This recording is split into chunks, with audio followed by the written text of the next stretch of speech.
अब हम आते हैं अपने अगले टाइप्स ऑफ ट्राइंगल की तरफ, ऑब्ट्यूज एंगल ट्राइंगल। जो हमारा अगला ट्राइंगल का जो टाइप होता है वो तो ऑब्ट्यूज। पहले राइट ले लें, है ना, पहले राइट एंगल देखते हैं, देन उसके बाद ऑब्ट्यूज देखते हैं। तो राइट एंगल ट्राइंगल, इससे क्या है कि फ्लो नहीं बिगड़ेगा, 0 से 90, फिर 90, फिर 90 से ज़्यादा, ठीक है, इसलिए राइट ले लिया। राइट एंगल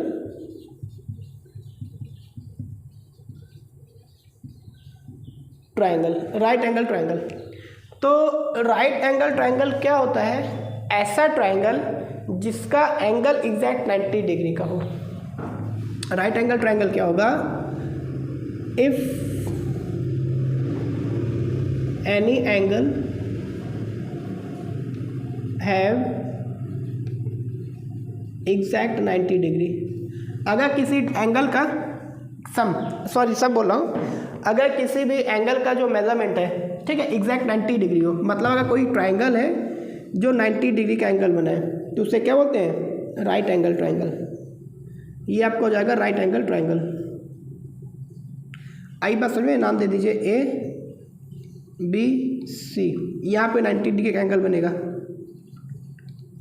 आगे बात समझ में, यहाँ पे जो थीटा है, यहाँ पे जो थीटा की वैल्यू है, जो थीटा की वैल्यू है जो वो 90 डिग्री एग्जैक्ट, और किसी भी ट्राइंगल की अगर थीटा की वैल्यू 90 डिग्री है तो क्या कहलाता है? Right angle triangle. यहाँ पे लिखा है if any angle have exact 90 degree.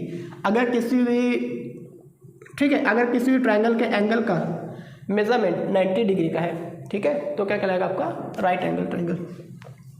ये आपका राइट एंगल हो गया, यहाँ पे 90 डिग्री का एंगल बना। याद रखिएगा जो 90 डिग्री का एंगल बनता है उसको हम इस तरह से शो नहीं करते। यहाँ पे मैं इरेज कर रहा हूँ, नहीं हटा दूँ, यहाँ पे कर रहा हूँ मैं ना।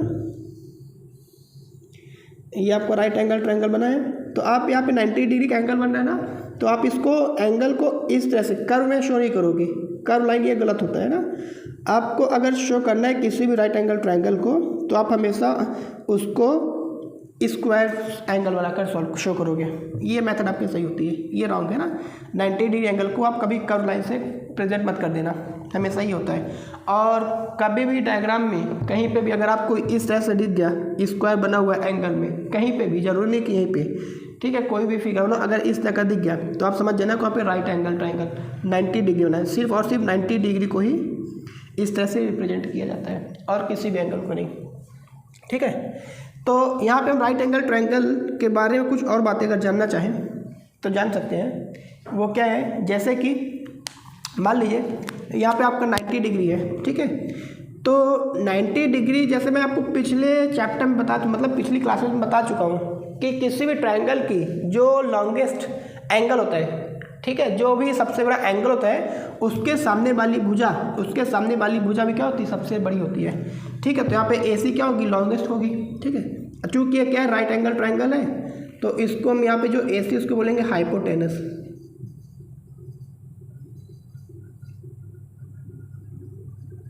हाइपोटेनियस, ठीक है, स्पेलिंग देख लेना, स्पेलिंग साथ इनकरेक्ट है, ठीक है। 90 डिग्री राइट एंगल ट्राइंगल में 90 डिग्री एंगल के सामने वाली जो साइड होती है उसको बोलते हैं हाइपोटेनस, ठीक है। अब बची ये दो साइड, तो इसमें से एक को बोलेंगे लेंथ, एक को बोलेंगे ब्रेथ, ठीक है, या फिर एक को बोलेंगे हाइट तो एक को बोलेंगे बेस।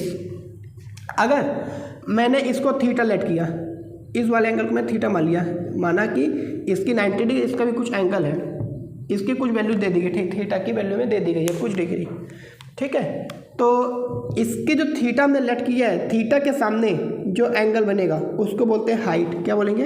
हाइट। तो ये आपकी हो जाएगी हाइट, ये आपकी हो जाएगी हाइट। और जो तीसरी साइड बच्ची को क्या कहलाएगी? आपकी हो जाएगी बेस। ये क्या हो जाएगा? बेस।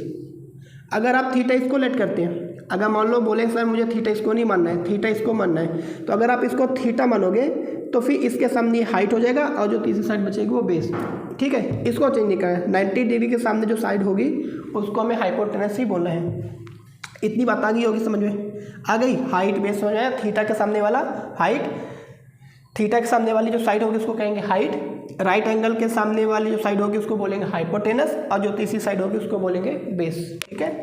अब देखिए यहाँ पे देखिए, अगर ये क्या होगा 90 डिग्री थीटा, ये क्या 90 डिग्री, ये थीटा, तो इस एंगल की वैल्यू कितनी होगी, इस वाले एंगल की वैल्यू कितनी होगी, जल्दी सोच के बताइए। ठीक है, बता दिया, क्या आया समझ में। तो इसकी वैल्यू क्या होगी, जिस बच्चों ने भी इसका थीटे की जो वैल्यू होगी, इसको अगर बोला होगा सर 90 माइनस थीटा, तो वो बच्चा एकदम करेक्ट है, और बाकी जिन्होंने ये वैल्यू नहीं बोली तो वो इनकरेक्ट है ना। अगर ये राइट एंगल है, ठीक है, ये 90 डिग्री है, इसके यहाँ पे मैंने थीटा माना, तो तीसरा जो एंगल होगा 90 में से थीटा को माइनस कर देंगे तो इसकी वैल्यू आ जाएगी। कैसे, क्योंकि सर आपको पता है ना कि sum of all angle of triangle 180 degree होता है। अगर आप तीनों को सम कर दो, तीनों को अगर आप सम कर दोगे तो इसकी वैल्यू आ जाएगी, चेक कर लेना सम करके ना, मैं ज़्यादा लंबा कर नहीं रहा। अब हम आते हैं अपने अगले टाइप की तरफ, ठीक है। अगला जो हमारा टाइप है ऑब्ट्यूज एंगल ट्रायंगल, तो अब आते हैं हम ऑब्ट्यूज एंगल ट्रायंगल की तरफ।